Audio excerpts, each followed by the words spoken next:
নমস্কাৰ, মই দেৱযানী। এয়া ৰাতিপুৱা জেঠুৱে শাক এমুঠি দি থৈ গৈছে। তাৰে আজি মায়ে মাছৰ টেঙা বনাব। আৰু এয়া বোলে মিনুৰ হাতৰ স্পেচিয়েল গাখীৰ চাহ। আপেল কমলাৰ প্ৰতি মোৰ ইমান ৰাপ নাই, বাকী ফল মূলবোৰৰ প্ৰতিও নাই, কিন্তু ডালিম মোৰ প্ৰিয়। অকে, তাৰ পাছত মোৰ ৰুমাল এখনৰ অৰ্ডাৰ আছিলে। ছোৱালীজনীয়ে আজিয়ে বিচাৰিছিলে, কিন্তু মই এইকেইদিন যি টি কৰি থকাৰ কাৰণে আধাখৰীয়া হৈ আছিলে।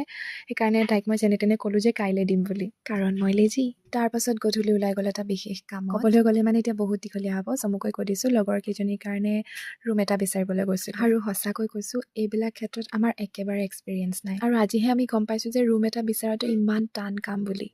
বাৰু, এটা পালোগৈ দেই যেনে তেনে। তাৰ পাছত আজি মিষ্টাৰ গোলগাপ্পাৰ ফুচকা খোৱা নাই দেই।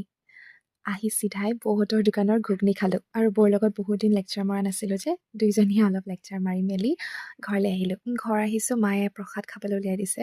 এই যে গধূলি চাৰিওটিয়ে বহি এনেকৈ চাহ খোৱাৰ সময়কণ মোৰ খুব প্ৰিয়। বাৰু, এতিয়ালৈ এয়াই দিয়ক। আগন্তুক ভিডিঅ'ত পুনৰ দেখা পাম। ধন্যবাদ।